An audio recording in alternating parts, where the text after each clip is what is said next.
رمضان المبارک کے آخری ایام چل رہے ہیں اور آخری ایام بھی اپنے اختتام کے قریب ہیں۔ ان قریب یہ اللہ تعالیٰ کی طرف سے عطا کردہ یہ مہمان ہماری نگاہوں کے سامنے ہم سے رخصت ہو جائے گا۔ اللہ تعالیٰ ہمارے رمضان بھر کے اعمال کو قبول فرمائے، ہماری ناقدریوں اور کوتاہیوں، بے ادبیوں اور بے احترامیوں کو اللہ تبارک و تعالیٰ درگزر فرمائے۔ رمضان المبارک کے اختتام کا موقع ہے۔ اس موقع پر اس وقت آپ کے سامنے 3 باتیں ذکر کرنے کا ارادہ ہے۔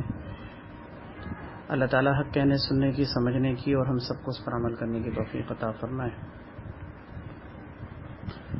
سب سے پہلی بات تو یہ ہے کہ کسی بھی عمل کے اختتام پر ہمیں شریعت کی طرف سے یہ تعلیم کی گئی ہے کہ ہم استغفار کا اہتمام کریں، چاہے وہ روزے کا معاملہ ہو، نماز کا ہو، صدقہ خیرات کا ہو، حج اور عمرے کا ہو، کسی بھی نیکی یا خیر و بھلائی کا کام ہو، اس کے اختتام پر انسان کو اللہ تبارک و تعالیٰ کے حضور متوجہ ہو کر استغفار کرنا چاہیے، تاکہ اس عمل کے اندر واقع ہونے والی جو کوتاہیاں ہیں اللہ تبارک و تعالیٰ ان کو معاف فرما کر ان کے اجر و ثواب سے ہم سب کو مالا مال فرمائے، اور ہماری کوتاہیوں کی وجہ سے اور ہماری بے ادبیوں اور بے احترامیوں کی وجہ سے ہم اس کے اجر و ثواب سے محروم نہ رہ جائیں۔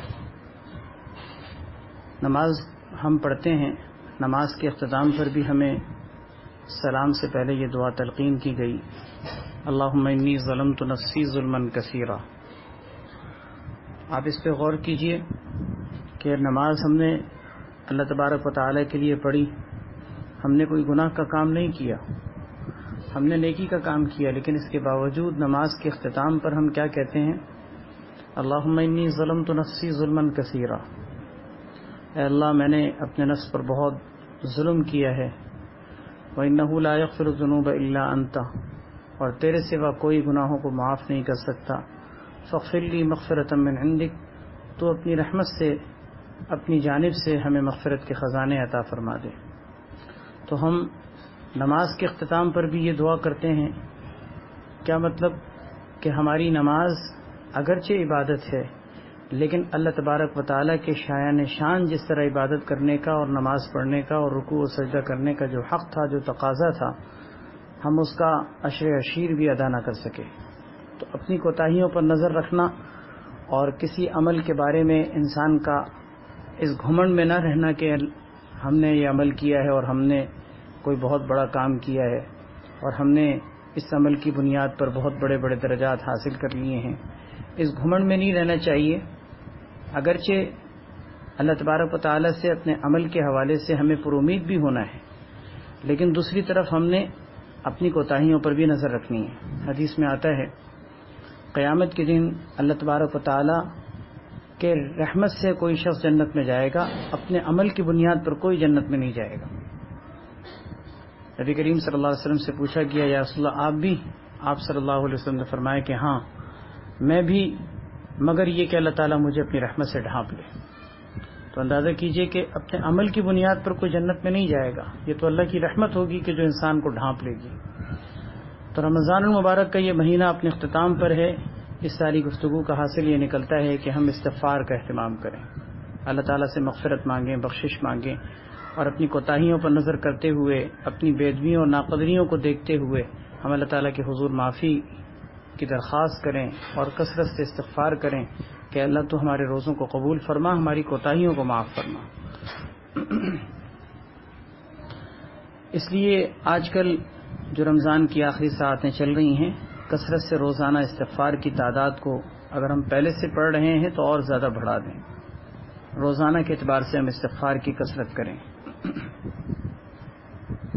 دوسرا عمل اس آخری رمضان کے آخری ایام کے اندر کرنے کے حوالے سے وہ یہ ہے کہ ہم قبولیت کی دعا کریں۔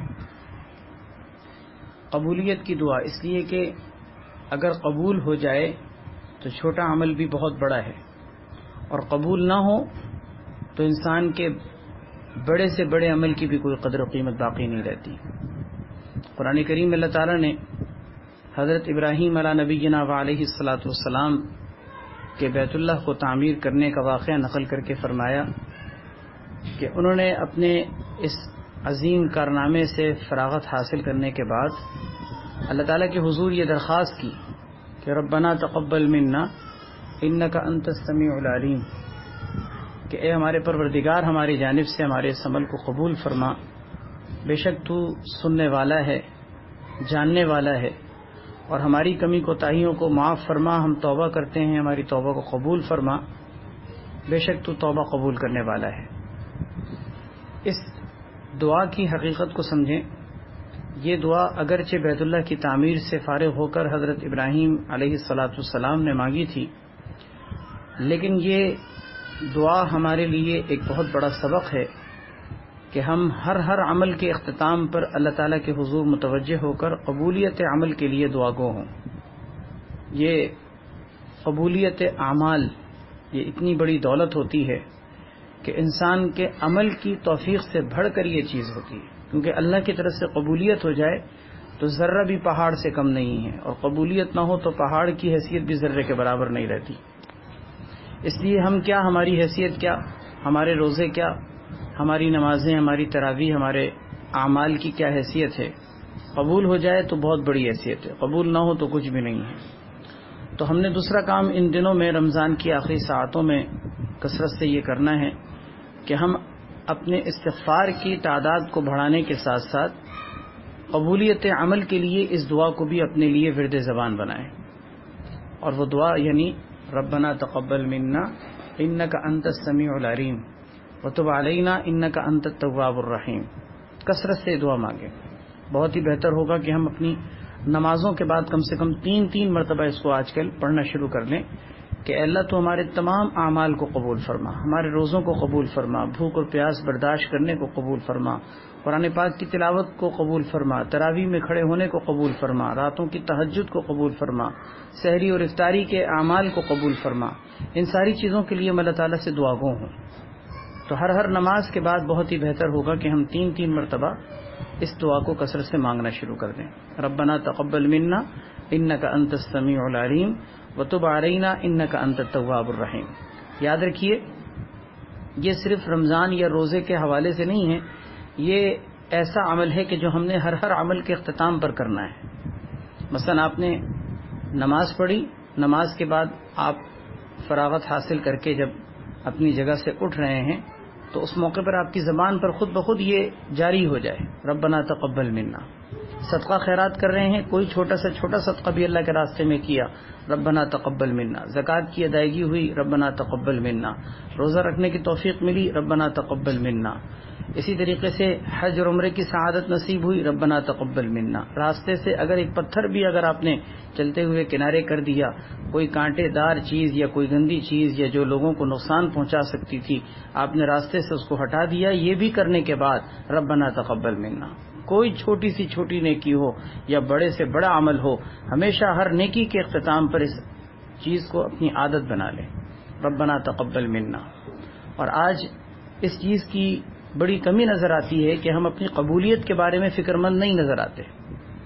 یہ ایک بڑا ہمارا معاشرے کا ایک معاملہ ہے کہ ہمیں قبولیت عمل کے لیے اب فکر مندی اس درجے کی نہیں ہوتی جو ہمارے اسلاف اور اکابرین صحابہ اور تابعین کا طریقہ تھا، کہ وہ اپنے عمل کے اختتام پر اتنا ڈرتے تھے کہ کہیں ایسا نہ ہو کہ ہمارا یہ عمل قبول ہونے سے رہ جائے۔ ڈرتے تھے، اللہ کے سامنے تڑپتے تھے، مانگتے تھے، آنسو گراتے تھے کہ اللہ تو قبول کر لے، اے اللہ تو قبول کر لے۔ ہمارے اندر یہ چیز بہت حد تک کم نظر آتی ہے۔ تو ہمیں اس چیز کو اپنے اندر رمضان ہی کے حوالے سے نہیں بلکہ ہر عمل کے بارے میں اپنے اندر اس چیز کو، اس صفت کو پیدا کرنا ہے کہ ہم قبولیت عمل کے لیے فکر مند ہوں، اس کے لیے اللہ سے مانگیں۔ تو دو کام ہو گئے، ایک کثرت استغفار کا اہتمام ہو رمضان کے اختتام پر، اور دوسری چیز قبولیت عمل کے لیے دعا، جو دعا میں نے بھی آپ کو ذکر کی ہے کہ ربنا تقبل منا انک انت السمیع العلیم وتب علینا انک انت التواب الرحیم۔ دو باتیں ہو گئیں۔ تیسری بات جو آج کی اس مجلس کے حوالے سے سب سے اہم ہے اور پوری گفتگو کا حاصل بھی وہی تیسری بات ہے، وہ بات یہ ہے کہ رمضان المبارک ہمارے سامنے سے نکل کے چلا جائے گا، ہمارے سے یہ رخصت ہو جائے گا، اور ہم اس مہینے کی برکتوں سے یقیناً اب سے کچھ دنوں کے بعد یقیناً محروم ہو جائیں گے۔ لیکن یہ بات یاد رکھیے کہ ہمارے لیے جو دین پر چلنے کا حکم ہے وہ صرف رمضان کے حوالے سے نہیں ہے، بلکہ سال بھر، زندگی بھر اور زندگی کی آخری سانس تک چلتے رہنے کا حکم ہے۔ اس کو استقامت کہا جاتا ہے، اور یہ دین کا اتنا عظیم ترین چوٹی کا حکم ہے کہ علماء نے لکھا ہے دین کا سب سے مشکل ترین حکم استقامت ہے۔ دین کا سب سے مشکل ترین حکم کیا ہے؟ استقامت۔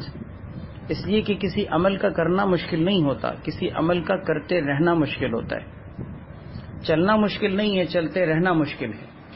اسی لیے استقامت کے بارے میں خود روایات میں یہ بات ملتی ہے کہ نبی کریم صلی اللہ علیہ وسلم پر سب سے زیادہ بھاری حکم جو نازل ہوا ہے وہ استقامت کا ہے۔ قرآن کریم کی ایک سورت ہے، 12ویں پارے کی پہلی سورت، سورہ ہود۔ اس سورت کے آخری رکوع کے اندر ایک آیت ہے، فاستقم کما امرتا، اے نبی جس طرح آپ کو حکم دیا گیا ہے اس طریقے سے آپ جمے رہیے۔ اس آیت کے بارے میں یہ بات ملتی ہے کہ نبی کریم صلی اللہ علیہ وسلم کو اس آیت کی وجہ سے یہ سورت اتنی بھاری محسوس ہوئی تھی کہ آپ صلی اللہ علیہ وسلم نے فرمایا کہ مجھے سورہ ہود نے بھوڑا کر دیا، شیبتنی سورۃ ہود، مجھے سورہ ہود نے بھوڑا کر دیا۔ اس بھوڑا کرنے کی وجہ کیا ہے؟ علماء نے اس کی وجہ یہ لکھی ہے کہ اس سورت کے اندر اللہ تعالیٰ نے ایک ایسی آیت نازل فرمائی کہ جس آیت کے اوپر عمل کرنا اور اس آیت کے حکم کو پورا کرنا ایک بہت بارے گراں تھا، ایک بوجھل کام تھا، اور وہ یہ کہ استقامت کے ساتھ جس طرح چلنے کا حکم دیا گیا ہے اس طرح انسان چلتے رہے۔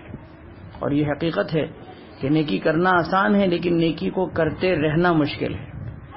بہت سے لوگ اپنے جذبات میں اور کیفیات کے اندر آ کر نیکی کے کاموں کو کرنا شروع کر دیتے ہیں، لیکن اس نیکی کے کاموں کا تسلسل اور اس کو دوام دینا اور اس کو بقا دینا اور اس کو مسلسل اور پابندی کے ساتھ کرنا اور کرتے رہنا، زندگی کی آخری سانس تک اس عہد وفا کو نبھانا، غمی ہو یا خوشی، اچھی حالت ہو یا بری حالت، ہر حال میں اللہ کو یاد کرنا اور کرتے رہنا، یقیناً یہ ایک دین کا ایک اہم ترین حکم ہے جس حکم کو پورا کرنے میں بڑی غفلت معاشرے کے اندر نظر آتی ہے۔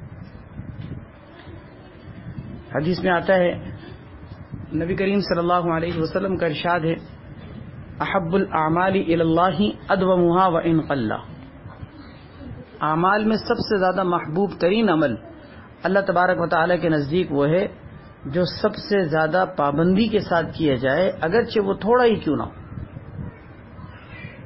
اعمال میں سب سے زیادہ محبوب اور پسندیدہ عمل اللہ تعالی کے نزدیک وہ ہے جو پابندی کے ساتھ کیا جائے اگرچہ وہ تھوڑا ہی کیوں نہ ہو۔ اس سے معلوم ہوا کہ عمل میں مقدار مقصود نہیں ہوتی ہے، عمل میں مقدار مقصود نہیں ہوتی کہ کتنی اس کی کوانٹٹی ہے، کتنی رکعتیں پڑھی گئی ہیں، سجدے کتنے کیے گئے ہیں، کتنے پارے اور کتنی صورتیں تلاوت کی گئی ہیں، صدقہ خیرات میں کتنی رقم خرچ کی گئی ہے، ان چیزوں کو مد نظر نہیں رکھا جاتا۔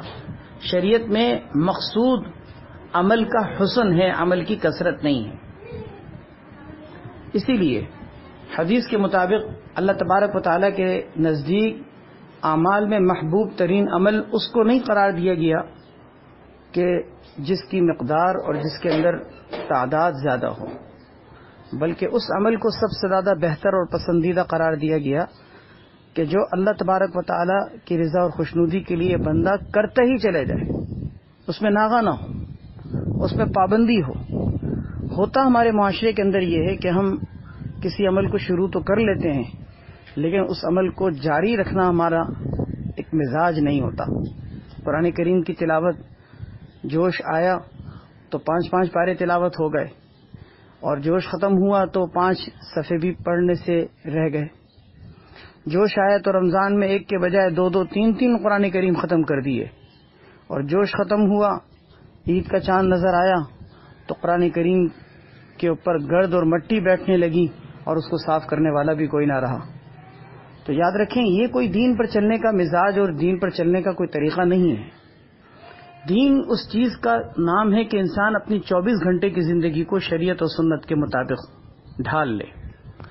غم ہو یا خوشی، اچھی حالت ہو یا بری حالت، رات ہو یا دن، امیری ہو یا غریبی، انسان کسی جگہ پر بھی ہو، کسی حال میں بھی ہو، کسی مہینے میں بھی ہو، کسی بھی مقام پر ہو، گھر کے اندر ہو یا گھر کے باہر ہو، مسجد کے اندر ہو یا بازار کے اندر ہو، ہر جگہ، ہر موقع، ہر محل پر انسان اللہ کے حکم کو پورا کر رہا ہو. اسی کو دین اور شریعت کہا جاتا ہے. اور یہ چیز اگر آپ معاشرے کے اندر آپ کھنگالیں اور سوچیں اور پرکھیں تو آپ کو بہت کم نظر آئے گی. اللہ اکبر. حضرت جنید بغدادی رحمۃ اللہ علیہ ایک بہت بڑے سید الطائفہ کہلاتے ہیں، ہمارے بزرگوں کے بھی بزرگ. ان کے پاس ایک شخص آیا ایک لمبا سفر طے کر کے اور کچھ عرصہ ان کے پاس مقیم رہا. اس نے وہاں قیام کے دوران کچھ وقت گزارا اور اس کے بعد پھر ایک دن کہنے لگا کہ مجھے اب رخصت دیجیے، میں آپ کے پاس سے اب جانا چاہتا ہوں.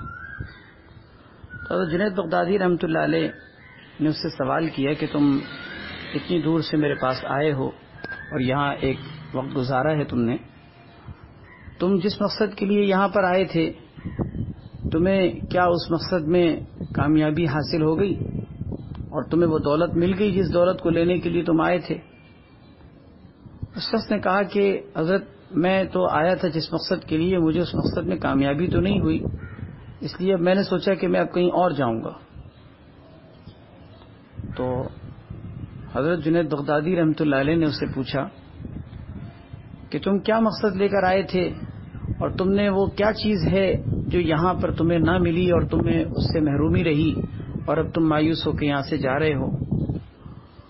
اس شخص نے کہا کہ اصل میں مسئلہ یہ ہے کہ میں یہ سوچ کر آیا تھا کہ آپ کوئی بہت پہنچے ہوئے بزرگ ہوں گے، صاحب کشف و کرامات ہوں گے، اور آپ کے پاس تو بڑے کرامتوں کے معاملات نظر آئیں گے، لیکن مجھے تو آپ کے پاس کچھ بھی نظر نہیں آیا، نہ آپ ہواؤں میں اڑتے ہیں نہ سمندر میں چلتے ہیں. ایسی صورتحال کے اندر میں سمجھ گیا کہ آپ کے بارے میں جو میں سوچ کر آیا تھا آپ وہ نہیں ہیں. تو حضرت جنید بغدادی رحمۃ اللہ علیہ نے اس سے ایک بڑی اہم اور بہت ہی پیاری بات فرمائی. ہمارے بزرگوں نے اس واقعے کو نقل کر کے اس بات کو بہت اہمیت کے ساتھ ذکر کیا ہے. فرمایا کہ تم یہ بتاؤ اتنے عرصے تم یہاں رہے ہو، تم نے کیا کبھی میرے اندر خلاف سنت اور خلاف شریعت کوئی کام ہوتے ہوئے دیکھا ہے؟ اس شخص نے کہا نہیں حضرت، اتنا عرصہ میں نے گزارا، میں نے آپ کے اندر کوئی خلاف سنت یا کوئی خلاف شریعت کام ہوتے ہوئے نہیں دیکھا. تو حضرت جنید بغدادی رحمۃ اللہ علیہ نے فرمایا کہ اس سے بڑی بھی کوئی کرامت ہو سکتی ہے، اس سے بڑی بھی کوئی کرامت ہو سکتی ہے جس کرامت کو تم کرامت سمجھ رہے ہو، حقیقت میں تو وہ کرامت ہے بھی نہیں. سمندر میں چلنا کون سی کرامت والی بات ہے، کشتی بھی تو چلتی ہے. ہواؤں میں اڑنا کون سی کرامت والی بات ہے، پرندے بھی تو اڑتے ہیں. اصل چیز یہ نہیں ہے کہ انسان سمندر میں چلنے لگے اور ہواؤں میں اڑنے لگے، یہ تو شعبدے باز لوگ بھی بہت سارے لوگ کر رہے ہوتے ہیں، مداری اور تماشائی بھی یہ کام کر رہے ہوتے ہیں. اصل چیز یہ نہیں ہے، دین میں بزرگی کا معیار یہ نہیں ہے کہ اس کو ہواؤں میں اڑنا آ جائے. اصل معیار کرامت کا یہ ہے کہ انسان ایک لمحے اللہ کی یاد سے غافل نہ ہو، ایک لمحے دین سے اور شریعت سے اور سنت سے اور قرآن اور حدیث سے دور نہ ہو. حضرت جنید بغدادی رحمۃ اللہ علیہ کی یہ بات ہم سب کو سمجھنی چاہیے، کیونکہ آج ہمارے معاشرے میں بزرگی کا معیار کچھ اس انداز سے ترتیب دے دیا گیا ہے کہ ہم نظریاتی طور پر بزرگ اسی کو سمجھتے ہیں کہ جس کے اندر یہ کرامتیں اور اس طرح کی چیزیں نظر آ رہی ہوں، جو ہاتھ پکڑ کر بہت ساری چیزیں بتا رہا ہو اور جو بہت سارے شعبدے جیسی چیزیں دکھا رہا ہو، تو ہم سمجھتے ہیں کہ شاید یہ کوئی بہت پہنچا ہوا بزرگ ہے. استقامت یاد رکھیے بنیادی چیز ہے. استقامت کے بغیر انسان کے لیے دین کا کمال کا درجہ حاصل نہیں ہو سکتا. آپ دنیاوی مثال دیکھ لیجئے، دنیا کے بھی کام بہت سارے ایسے ہوتے ہیں کہ ہم اس کو کر رہے ہوتے ہیں اور ہم اس میں سمجھتے ہیں کہ اگر ہم استقامت کے ساتھ اس کو نہیں کریں گے تو ہمیں اس کا مقصد حاصل نہیں ہوگا. مثال کے طور پر ایک آدمی ملازمت کرتا ہے یا دکان پہ بیٹھتا ہے، تجارت کرتا ہے، اس کے پاس روزمرہ کی زندگی کی کوئی نہ کوئی مصروفیت کاروباری ہے. آپ مجھے یہ بتائیے، اگر ایک شخص مہینے بھر کسی جگہ اگر ملازمت کے لیے حاضر نہ ہوتا ہو اور 1-2 دن جاتا ہو، 2-3 دن چھٹی کرتا ہو، کبھی جاتا ہے کبھی نہیں جاتا، دل میں آتا ہے کر لیتا ہے، دل میں آتا ہے نہیں جاتا. دکان پہ بیٹھنے والا شخص بھی کبھی دکان کھولتا ہے کبھی نہیں کھولتا، کبھی بیٹھتا ہے کبھی چلا جاتا ہے، کوئی ٹائم نہیں، کوئی اس کا شیڈول نہیں ہے، کسی وقت آ گیا اور کسی وقت چلا گیا. تو آپ ایک دنیاوی ذہن کے اعتبار سے اس بات کو ذرا سمجھیں کہ کیا ایسے شخص کی کیا دکان چل سکتی ہے؟ کیا اس کا کاروبار چل سکتا ہے؟ کیا اس کی تجارت میں کوئی رنگ آ سکتا ہے؟ کیا ایسے شخص کو ملازمت پہ باقی رکھا جا سکتا ہے؟ یا اس کو دھکے دے کے لوگ نکال دیں گے کہ جی آپ کو ملازمت کرنی نہیں ہے تو چلے جاؤ؟ یہ کیا طریقہ بنایا ہوا ہے کہ 2 دن آ رہے ہو 4 دن نہیں آ رہے؟ بھلے وہ یہ بھی کہتا ہو کہ بھائی میں 1 دن آؤں گا تو 4 دن کا کام کر کے جاؤں گا، پھر 4 دن میں جو ہے وہ ناغہ کروں گا، لیکن اس کے بعد جب میں 5ویں دن آؤں گا تو میں یہ سارے دنوں کا کام ایک ساتھ کروں گا. بھلے وہ یہ بھی کہتا ہو، لیکن کوئی دنیا کا ادارہ اور کوئی کمپنی اس کو اس بات پر رکھنے پہ راضی نہیں ہوگی کہ تم یہ طریقہ اور یہ روش اپنی جاری رکھو. کبھی بھی اس بات پر راضی نہیں ہوگی. وجہ اس کی یہ کہ کسی کام کو مسلسل جہد مسلسل کے ساتھ اور پہم کوشش کے ساتھ جب تک نہ کیا جائے اس کے نتائج انسان کو نصیب نہیں ہوتے. تو ہمارے اس دین کا مزاج بھی کچھ اس طرح کا ہے کہ ہمیں مسلسل پابندی سے اس دین پر چلنا ہے، تب جا کے ہمارے اس دین کا کمال کا درجہ ہمیں نصیب ہوگا. رمضان المبارک کا چاند نظر آتا ہے، ہماری مسجدیں بھر جاتی ہیں، قرآن کریم کھل جاتے ہیں، ان کی تلاوتیں شروع ہو جاتی ہیں، ذکر و اذکار اور تسبیحات کا ایک ماحول نظر آتا ہے. روزے رکھنے کے بعد انسان اللہ کے لیے حلال چیزوں تک کو ترک کرنا شروع کر دیتا ہے، لیکن عید کا چاند نظر آنے کے بعد حرام چیزوں کو بھی ترک کرنا چھوڑ دیتا ہے. آپ اندازہ کیجئے کہ جو کل تک مسلمان اللہ کے لیے حلال پانی پینا بھی ترک کر رہا تھا، اللہ کے لیے حلال کھانے کو بھی ترک کر رہا تھا، آج عید کا چاند نظر آنے کے بعد اس شخص نے اللہ رب العزت کے لیے حرام کو ترک کرنا بھی چھوڑ دیا، نماز پڑھنا بھی چھوڑ دی، مسجد جانا بھی چھوڑ دیا، قرآن کریم کو دیکھنا اور ہاتھ لگانا تک ترک کر دیا. یہ کیسی بے رخی ہے، یہ کیسی بے وفائی ہے، یہ کیسی بدعہدی ہے، یہ کیسا دین ہے اور یہ کیسی شریعت ہے. ہم کوئی رمضان المبارک کے اندر نیکیاں کرنے کے لیے تو نہیں پیدا کیے گئے، ہم تو پوری زندگی اللہ کے حکموں کے مطابق گزارنے کے لیے پیدا کیے گئے. اس لیے یاد رکھیں، اپنی پوری زندگی کو رمضان بنائیں، اپنی پوری زندگی کا پورا وقت اللہ رب العزت کی عبادت میں اور بندگی کے کاموں میں، اطاعت کے کاموں میں، فرمانبرداری کے کاموں میں صرف کرنے کی کوشش کریں. علامہ اقبال کا بہت ہی پیارا شعر ہے اور بہت ہی گہری اس میں بات کہی گئی ہے کہ یہ نغمہ فصل گل و لالہ کا نہیں پابند، یہ نغمہ فصل گل و لالہ کا نہیں پابند، بہار ہو کے خزاں لا الہ الا اللہ، بہار ہو کے خزاں لا الہ الا اللہ. کیا مطلب اس بات کا کہ یہ کوئی نغمہ، یعنی جو اسلام کا یہ جو دین ہے، یہ شریعت ہے، یہ کوئی فصل گل و لالہ کی پابند تھوڑی ہے کہ بہار کا موسم آیا تو کھل جائے گا، رمضان کا موسم آیا تو مسجدیں بھر جائیں گی، اور جب رمضان کا موسم چلا گیا تو مسجدوں میں کھڑے ہونے والے نظر ہی نہیں آئیں گے، قرآن کریم کے پڑھنے والے گم ہو جائیں گے، اللہ کے حکموں کو پورا کرنے والے مفقود نظر ہوتے ہوئے نظر آئیں گے. یہ تو کوئی دین نہیں ہے. بہار ہو کہ خزاں لا الہ الا اللہ، بہار ہو یا خزاں ہو، اچھی حالت ہو یا بری حالت ہو، غم ہو یا خوشی ہو، امیری ہو یا غریبی ہو، خوشحالی ہو یا بدحالی ہو، ہر حال میں ہم نے لا الہ الا اللہ کا جو کلمہ پڑھ کر عہد کیا ہے، ہم نے اس عہد وفا کو نبھانا ہے. اس لیے اس رمضان کے اختتام پر میں یہ بہت اہم اس وقت سبق دینا چاہ رہا ہوں. اللہ کرے کہ مجھے اس سبق پر خود بھی عمل کرنے کی توفیق ملے، اور آپ تمام سننے والوں اور سننے والیوں کو اللہ تبارک و تعالی اس سبق کو یاد رکھنے اور اس پر عمل کرتے رہنے کی توفیق دے کہ ہم رمضان کے بعد بھی اپنے اعمال کے، اپنی نیکیوں کے، عبادات کے سلسلے کو جاری اور ساری رکھیں. اور ابھی تو آسان ہے. آپ خود سوچیں، نمازوں کا سلسلہ رمضان میں ایک قائم ہو گیا تو کیا اس سلسلے کو اس وقت باقی رکھنا آسان نہیں؟ کتنا آسان ہے. عام سال کے کسی اور وقت میں اگر کوئی ان اعمال کی پابندی پر آنا چاہے تو اس کے لیے شاید کچھ مشکلات پیش آ سکتی ہیں، اور ابھی تو نیکیوں کے ماحول سے وہ نکلا ہے. ابھی نیکیوں کے ماحول سے نکل کر نیکیوں کے ماحول کو جاری رکھنا اس کے لیے تو آسان ہے. اسی لیے رمضان المبارک یاد رکھیں ایک ٹریننگ کا مہینہ کہلاتا ہے، ایک تربیت کا مہینہ کہلاتا ہے، ایک مشق کا مہینہ کہلاتا ہے. اللہ تبارک و تعالی نے اس مہینے ہمارے دشمن یعنی شیطان کو قید میں ڈال کر ہمارے لیے عملی مشق کا یہ مہینہ اللہ تبارک و تعالی نے ہمیں عطا کیا.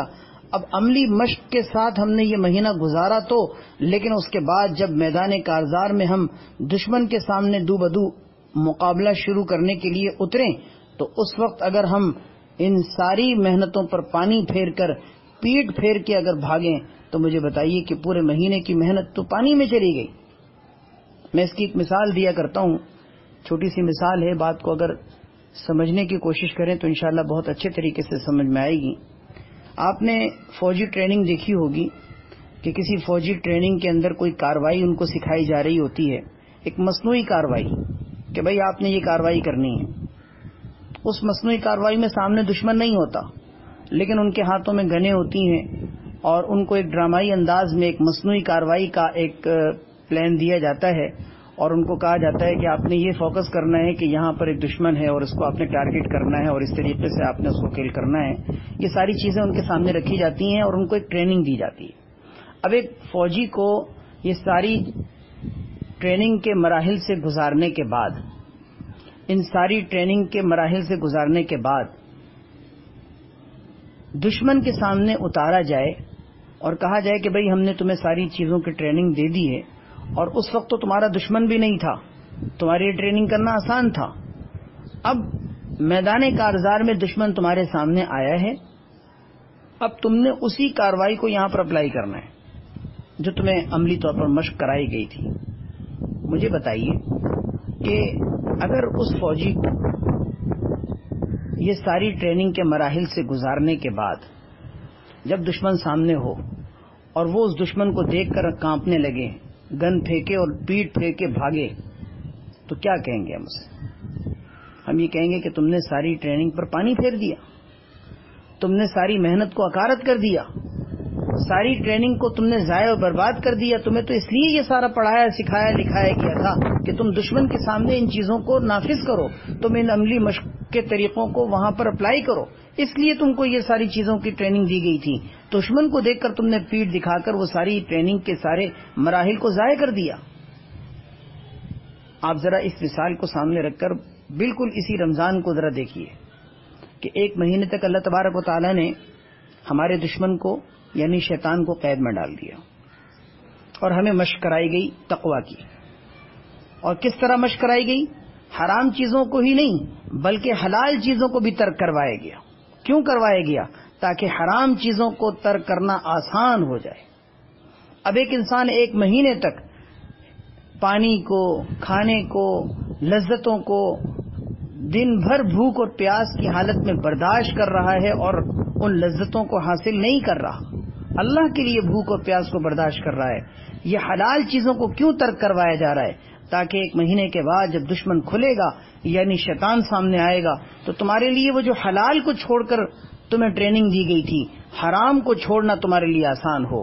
اب مجھے بتائیے کہ عید کا چاند نظر آنے کے بعد اگر ہم اس ایک مہینے کی اس محنت اور مشقت کے کام کو، اس بھوک اور پیاس کے برداشت کرنے کو، ہم اس ٹریننگ کو اور اس تربیت کو اور اس ساری مشق کو اگر ہم ضائع کر دیں اور شیطان کے کہے پر دوبارہ چل پڑیں، شیطان کی روش پر چل پڑیں اور شیطانی تمام کاموں کی اپنی روٹین لائف اسی طریقے سے آغاز کر دیں جو ہم رمضان سے پہلے کر رہے ہوتے تھے، اگر ہم اس عید کا چاند نظر آنے کے بعد اگر ہم شیطانی تقاضوں کو پورا کرنے لگ جائیں تو مجھے بتائیے کہ اس رمضان کے مہینے کے پورے مہینے کی اس عملی تربیت کا کیا فائدہ رہ گیا؟ سارا مقصد ہی ختم ہو گیا، ساری کوشش ہی اکارت ہو گئی، ساری محنتوں پہ پانی پھر گیا. اس لیے خدارا بات کو سمجھنے کی کوشش کرنا ہے ہم نے اور اس بات کا بھرپور اہتمام کرنا ہے کہ انشاءاللہ یہ جو اعمال کی توفیق رمضان المبارک کے اندر ہمیں ملی، انشاءاللہ عید کا چاند دیکھنے کے بعد بھی ہم زندگی کی آخری سانس تک اپنے اس عمل کو جاری ساری رکھیں گے انشاءاللہ۔ اللہ تعالی ہم سب کا حامی و ناصر ہو، اللہ تعالی ہم سب کو عمل کی توفیق نصیب فرمائے، اور اللہ تعالی استقامت کے ساتھ دین پر جمے رہنے کی ہمیں توفیق نصیب فرمائے۔ بس یہ چند باتیں میں نے رمضان کے اختتام کے حوالے سے عرض کر دی ہیں، باقی یہ کہ اللہ تبارک و تعالی ہم سب کو عمل کی توفیق دے، کیونکہ باتیں تو بہت ساری ہوتی ہیں، عمل کے اندر کوئی بات اگر آ جائے تو وہی کام کی ہوتی ہے۔ اللہ تعالی ہم سب کو عملی میدان کے اندر آگے بڑھنے کی توفیق عطا فرمائے۔ خلاصہ میں ایک دفعہ پھر ریپیٹ کر دیتا ہوں، ایک تو ہم نے آج کل استغفار کی کثرت کرنی ہے تاکہ ہمارے عمل کی کوتاہیاں جو رمضان بھر میں ناقدریاں، بے ادبیاں، بے احترامیاں ہوئیں، اللہ تعالیٰ ان کو درگزر کرے، معاف کرے۔ اور دوسری چیز ہم نے قبولیت کی دعا مانگنی ہے کثرت سے کہ اللہ ہمارے اعمال کو قبول فرمائے۔ اور تیسری چیز یہ کہ ہم نے استقامت کا عہد کرنا ہے، ہم نے استقامت کا عہد کرنا ہے کہ انشاءاللہ اے اللہ تو نے جس طرح توفیق رمضان کے اندر ہمیں جن کاموں کی دی ہے، اے اللہ ہم صرف رمضان کے بعد ہی نہیں، زندگی کی آخری سانس تک ان کاموں کو جاری و ساری رکھیں گے۔ اللہ تعالی ہم سب کو عمل کی توفیق نصیب فرمائے۔ وآخر دعوانا ان الحمد للہ رب العالمین۔ اللہ تعالیٰ آپ سب حضرات کو بھی جو ایک ہدایت کی فکر لے کر، اصلاح کی فکر لے کر آتے ہیں، سنتے ہیں، جمع ہوتے ہیں، اللہ تبارک و تعالیٰ آپ سب حضرات کو بھی اپنی شان کے مطابق دنیا بھی دے، دین بھی دے، آخرت بھی دے، علم بھی دے، عمل بھی دے۔ اللہ تعالیٰ ہر طرح کی ظاہری باطنی بیماریوں، تکلیفوں اور پریشانیوں سے محفوظ رکھے۔ دعا کر لیں۔ الحمدللہ رب العالمین والعاقبۃ للمتقین والصلاۃ والسلام علی سیدنا محمد وعلی آلہ واصحابہ اجمعین۔ اللهم لك الحمد كله ولك الشكر كله، اللهم لك الحمد كما أنت أهله، فصل وسلم وبارك على سيدنا محمد كما أنت أهله، وافعل بنا ما أنت أهله فإنك أنت أهل التقوى وأهل المغفرة۔ اللهم صل على سيدنا محمد عبدك ورسولك، وصل على المؤمنين والمؤمنات والمسلمين والمسلمات يا أرحم الراحمين يا ذا الجلال والإكرام، یا حی یا قیوم برحمتک نستغیث، یا حی یا قیوم برحمتک نستغیث، یا حی یا قیوم برحمتک نستغیث۔ یا اللہ ہم شرمندہ و نادم ہو کر تیرے حضور معافی مانگتے ہیں، استغفار کرتے ہیں، توبہ کرتے ہیں۔ اے اللہ رمضان بھر کے، یا اللہ رمضان مبارک کے تمام جتنے بھی اعمال کے اندر ہم سے کوتاہیاں ہوئیں، یا اللہ ہمیں معاف فرما دیجیے۔ یا اللہ ہمیں بخشائے بندوں میں شامل فرما، ہماری گردن جہنم سے آزاد فرما، ہمارے عمل کی کوتاہی کو معاف فرما۔ یا اللہ فکر و عقیدے کی کوتاہیوں کو معاف فرما۔ یا اللہ رمضان، روزہ، تراویح، اعمال، یا اللہ تمام جتنے بھی اعمال کے اندر کوتاہیاں ہیں سب سے درگزر فرما۔ یا اللہ اور ہم سب کو، یا اللہ جو بھی تو نے اعمال کی توفیق عطا فرمائی اس کو اپنی بارگاہ میں قبول فرما۔ اے اللہ شان قبولیت نصیب فرما۔ اے اللہ تیرے لیے قبول کرنا عمل کو کوئی مشکل نہیں، تو کوتاہیوں سے بھرے ہوئے عمل کو بھی قبول کر لے تو اس سے کوئی پوچھنے والا نہیں۔ اس میں کوئی شک نہیں کہ ہمارا عمل کوتاہیوں سے بھرے ہوئے ہیں، ہمارے اعمال کوتاہیوں سے بھرے ہوئے ہیں، اس قابل نہیں ہے کہ ان کو قبول کیا جائے، لیکن یقیناً تیری رحمت اس قابل ہے کہ قبول کر لے۔ اے اللہ تو اپنے فضل و کرم سے، اپنے رحیم اور کریم ہونے کے صدقے میں ہمارے اعمال کو قبول فرما، رمضان المبارک کو قبول فرما، رمضان کے روزوں کو قبول فرما، تراویح کو قبول فرما، قرآن پاک کی تلاوت کو قبول فرما، ذکر و اذکار کو قبول فرما، تسبیحات کو قبول فرما، دعاؤں کو قبول فرما، راتوں کی تہجد کو قبول فرما، نوافل کو قبول فرما، فرائض کو قبول فرما۔ یا اللہ جو خیر کے، بھلائی کے، نیکی کے، اجر و ثواب کے کام یا اللہ آپ کی دی ہوئی توفیق سے ہمیں کرنے کا موقع ملا، اللہ تو اپنے رحیم اور کریم ہونے کے صدقے میں قبول فرما۔ یا اللہ تو اپنے پیارے پیارے ناموں کی برکت سے قبول فرما۔ یا اللہ تو قبول فرما، اے اللہ قبول فرما لے، میرے پیارے اللہ اپنے فضل و کرم سے قبول فرما لے، ہم میں سے کسی کو بھی محروم نہ فرما، یا اللہ کسی کو بھی محروم نہ فرما۔ اور یا اللہ محض اپنے فضل و کرم سے ہم سب کو استقامت کے ساتھ دین پر چلنے کی اور چلتے رہنے کی اور چلتے چلتے دنیا سے جانے کی توفیق عطا فرما۔ زندگی کی آخری سانس تک ہمیں اس عہد وفا کو نبھانے کی توفیق عطا فرما جو کلمے کی صورت میں ہم نے یا اللہ تیرے ساتھ ایک عہد وفا کیا ہے۔ یا اللہ اس عہد وفا کو ساری زندگی کی آخری سانس تک ہمیں اس عہد وفا کو نبھانے کی توفیق عطا فرما۔ اے رب کریم تمام مسلمانوں کو دین پر قائم دائم فرما، پابندی کے ساتھ دین پر جمے رہنے کی توفیق عطا فرما۔ یا اللہ غمی اور خوشی ہر حال میں ہمیں اپنی یاد نصیب فرما، اپنا ذکر نصیب فرما، اپنا دھیان نصیب فرما، اپنی اطاعت نصیب فرما، اپنی بندگی نصیب فرما۔ غمی خوشی میں، خوشحالی بدحالی میں، امیری اور غریبی میں، یا اللہ ہر حال میں یا اللہ ہمیں اپنا مطیع اور فرما بردار بنا، اپنا فرما بردار، اپنا یا اللہ اطاعت شعار بنا۔ اے رب کریم اپنے فضل و کرم سے یا اللہ ہمیں زندگی کی آخری سانس تک دین پر استقامت کے ساتھ چلنے کی توفیق عطا فرما۔ اے رب کریم اپنے پیارے اور اپنے محبوب اور اپنے پسندیدہ بندوں میں ہمیں شامل فرما۔ یا اللہ ہماری اس مجلس کو قبول فرما۔ رمضان بھر میں ہماری یا اللہ یہ جو نشستوں کا سلسلہ شروع ہوا تھا، اے اللہ تو اپنے فضل و کرم سے اس کو قبول فرما، اس کو منظور فرما، یا اللہ قبول فرما، یا اللہ اس کو شان قبولیت عطا فرما۔ یا اللہ یا رب العالمین یا اللہ اس کو ذریعہ بنا ہم سب کے لیے ہدایت پر آنے کا، ہم سب کے دلوں میں ہدایت کے نور کے پیدا ہونے کا ذریعہ بنا، ہدایت کے بند دروازوں کے کھلنے کا یا اللہ اس مجلس کو ذریعہ بنا دے۔ یا اللہ اس میں جتنے بھی یا اللہ شامل ہونے والے مرد یا خواتین ہیں یا اللہ سب کو اجر عظیم عطا فرما، سب کو جزائے خیر عطا فرما، سب کو اپنے اجر و ثواب سے مالا مال فرما، سب کے دلوں کو خیر سے اور بھلائی سے بھر دے، اپنی محبت سے بھر دے، اپنے عشق سے بھر دے، فکر آخرت سے بھر دے، ہدایت کے نور سے منور فرما، تقوی کے نور سے مزین فرما۔ اے اللہ تقوی کا لباس عطا فرما، پاکیزہ صاف ستھری زندگی عطا فرما۔ یا اللہ اخلاص عطا فرما، عمل کے اندر اخلاص پیدا فرما۔ یا اللہ روحانیت میں یا اللہ ہمیں ترقی عطا فرما، باطنی اوصاف یا اللہ کمالات، حسن اخلاق، پیارے پیارے اوصاف جمیلہ اور کمالات جن کی بنیاد پر انسان کا ایمان کامل درجے میں پہنچ جاتا ہے، اللہ میں وہ اوصاف جمیلہ سے مزین فرما، ہمیں وہ اخلاق حسنہ سے مزین فرما۔ یا اللہ ہمیں ان صفات جمیلہ سے مزین فرما، آراستہ فرما۔ یا اللہ ہم سب کو نیکی اور تقوی کے راستے پر گامزن فرما۔